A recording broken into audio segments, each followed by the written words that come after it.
Hello you guys, welcome back to my channel. My name is Hannah Thornburg and it's crazy to say, but I am now a second year resident physician in family medicine residency. So welcome back. Today I wanted to touch on something that is probably my most frequently asked question on my vlogs, kind of my residency vlogs that I make. And it is tips for night shift and basically how to stay sane and how to feel functional and okay when you're sleeping during the day and awake working really hard as a resident at night. So that's what I'm going to talk about today. I wanted to preface this with the fact that I am the kind of person who likes to go to bed at 9, wake up at 6. I love my sleep. I have never pulled an all-nighter. I was never one to stay up late in college or ever.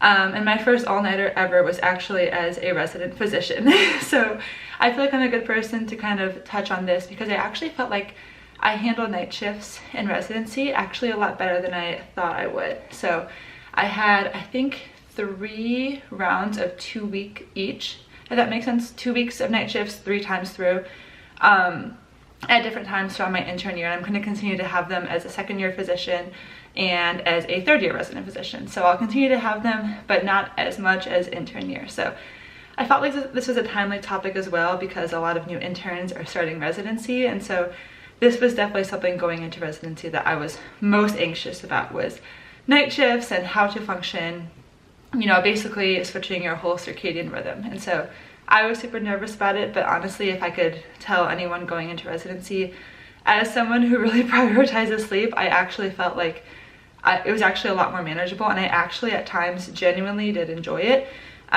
So I have some tips for you guys. I wanted to start off, the first thing I'm going to cover is supplements. Then I'm going to go over my kind of schedule, and then I'm going to go over kind of just other things with regards to things that I wish I knew. I'm going to discuss some discomforts that I experienced, and I'm going to give you guys tips on how to avoid that.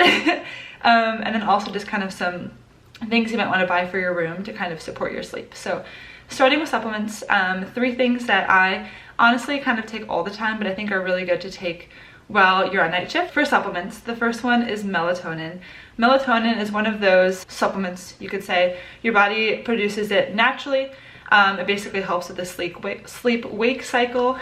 Typically before bed, it signals to your body that it's time to sleep. Melatonin is a really great aid for people who are working night shifts. It's been shown to help increase daytime sleep duration and quality for those of people who are switching onto, you know, sleeping during the day while working at night. So it can really help your body to adjust your circadian rhythm.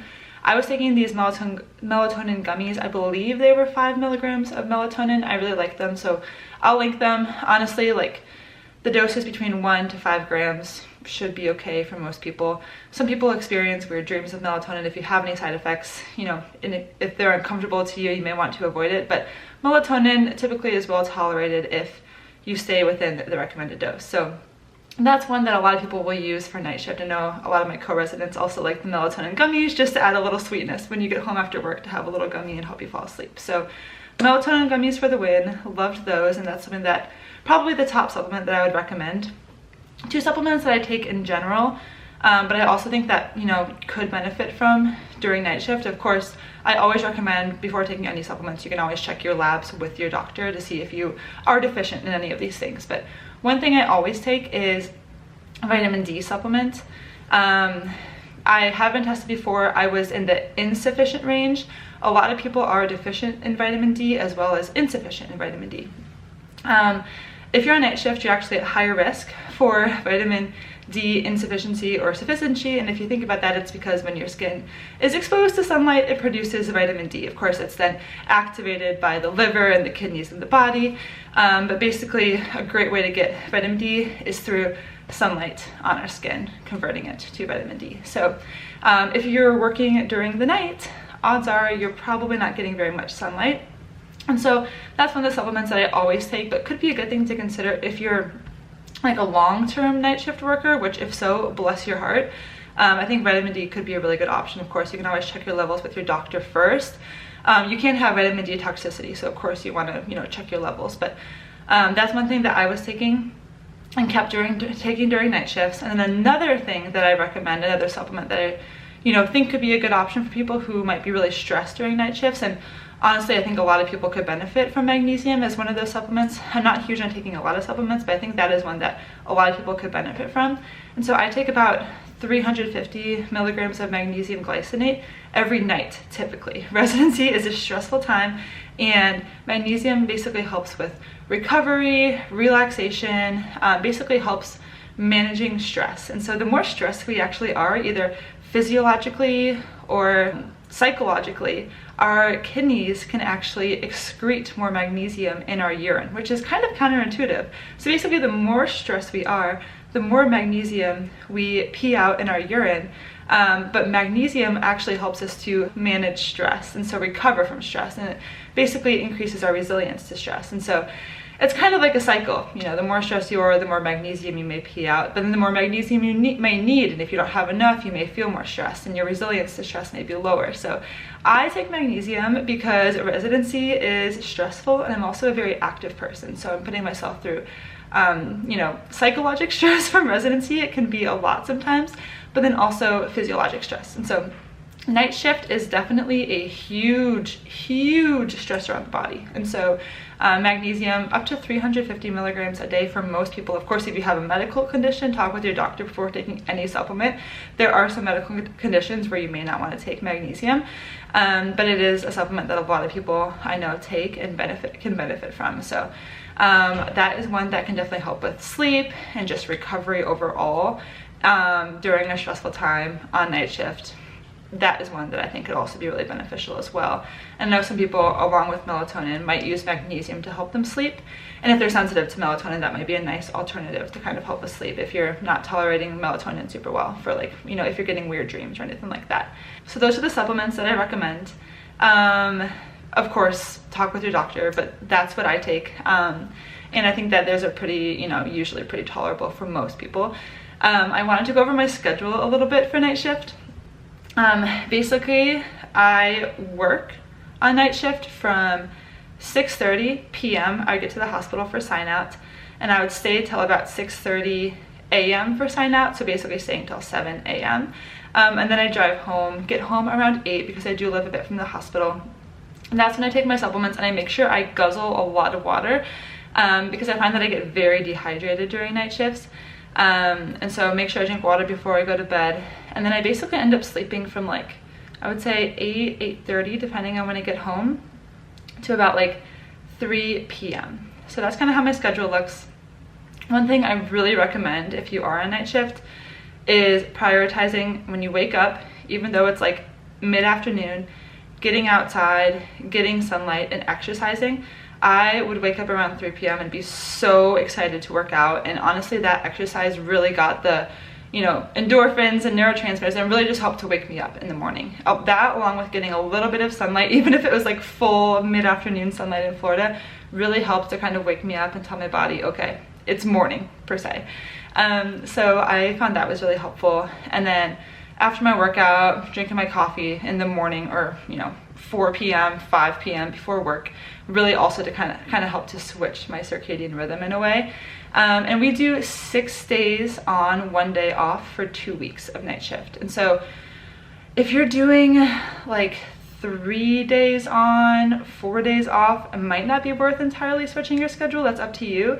But because I was 6 days on, 1 day off, I honestly found it very helpful to just entirely like flip my schedule. So the day before my first day of night shift, I kind of just tried to take a nap, but kind of just powered through the first night. You feel tired, you feel a little nauseous, but then you sleep really well the next day. And after a couple of days of doing this, I really feel like I was able to switch my circadian rhythm, and I actually felt pretty good and awake at night. As you can see during the day, I'm not getting as much sleep. I'm not getting like an 8 hours of sleep. I'm getting more of like a 6 to 7 hours of sleep. But honestly, I feel like that was okay given the circumstance. And I really, you know, prioritizing exercise as well is one of those things that I really looked forward to on night shifts. And so that really helped me as well. And that was something that I would absolutely recommend, is just getting your body moving, because otherwise everything else is so out of whack. And just to have that, you know, movement in, to move your body and exercise, feel so much more awake, and you also feel like you're doing something to care for yourself during a time when, you know, really a lot of your routine is thrown off.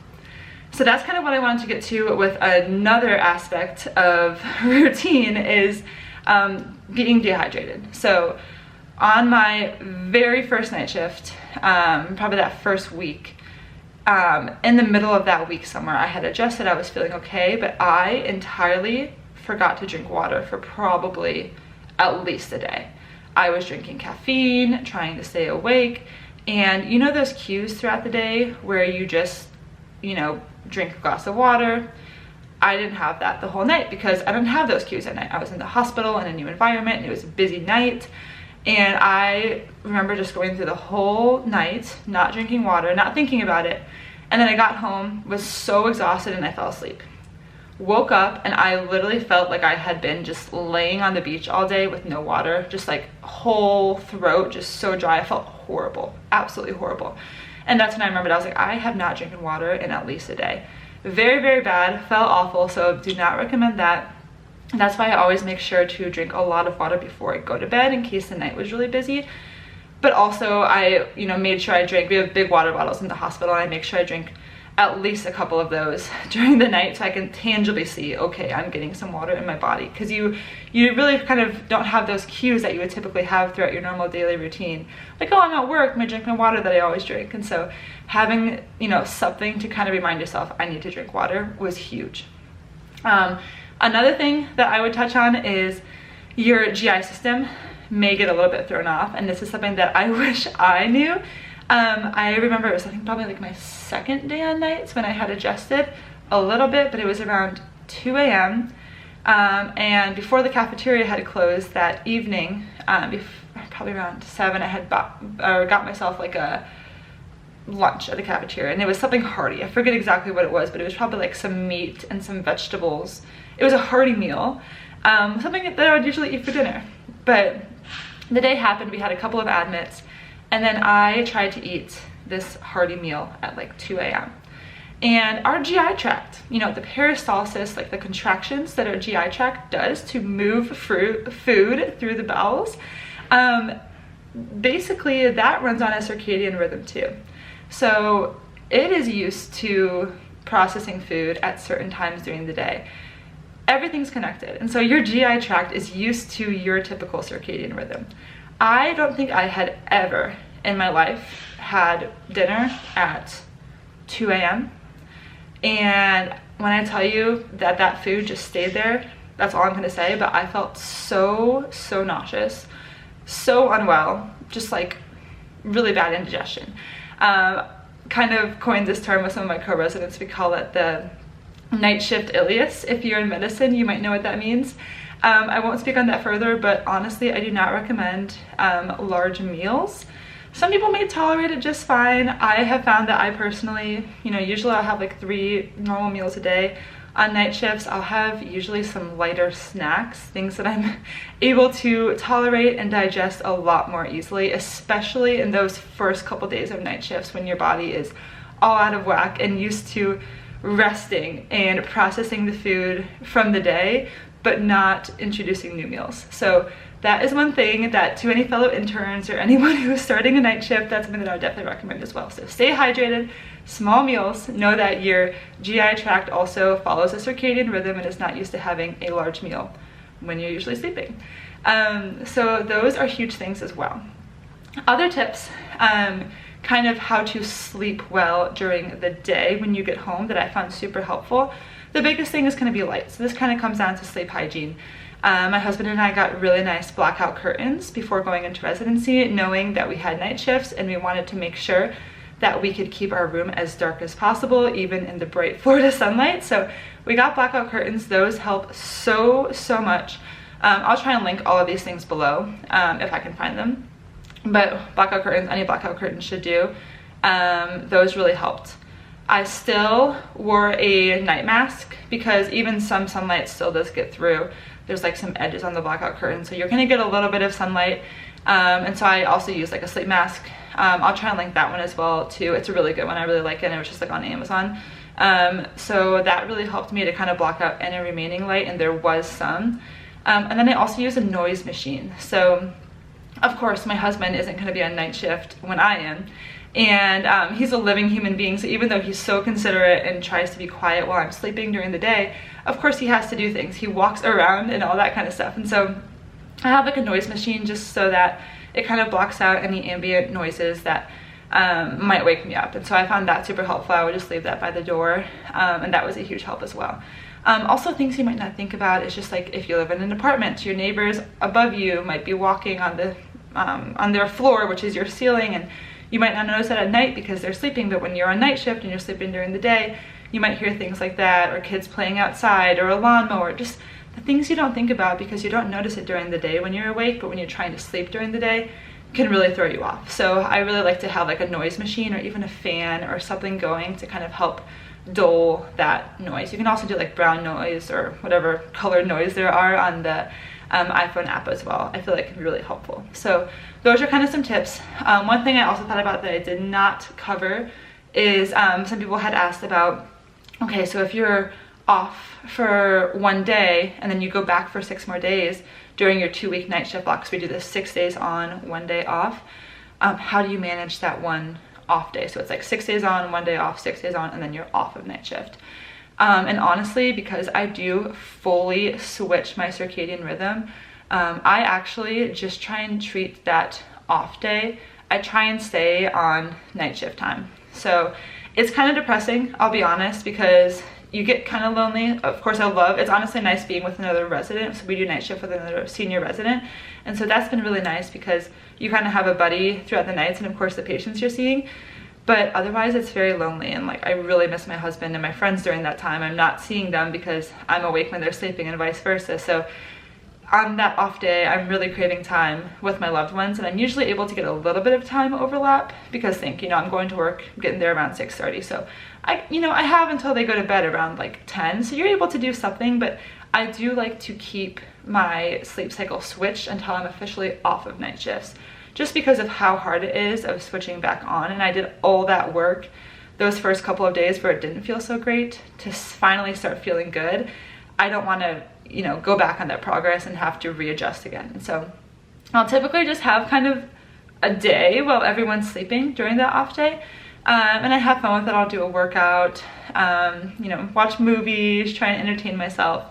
I'm a nerd, I'll like read up on some stuff, kind of just, have a lot of alone time and make the most of it. It's only 1 day. If you do have more of like a 50-50 nights day schedule, I don't have as much advice for you. It's a little bit more difficult. I would honestly probably go with, if it's a temporary thing, I would probably go with, if you have the majority night shift, maybe entirely switching your schedule, versus if you still have the majority day shift, maybe just kind of hunkering down for the couple of night shifts that you have.